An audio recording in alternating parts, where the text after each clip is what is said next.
নমস্কার সবাইকে। তো দেখুন, আজকে ফ্লিপকার্ট থেকে আমার বর্মশাই আমাকে গিফট দিয়েছে। তো এটা তো আমি জানি না, এক্ষুনি এসছে। তো খুলে দেখি ফ্লিপকার্ট থেকে। তো এটা এসছে এই চারটা, ছোটো ছোটো কিন্তু খুব সুন্দর। ছেলে মেয়ে তো দেখে খুব খুশি হয়েছে, ওরা নিয়ে বসে আছে, খেলছে।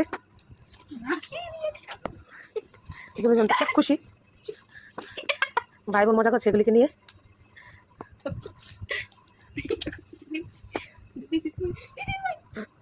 বর্মশাই আমাকে গিফট করেছে কিন্তু ওরা পেয়ে খুব খুশি।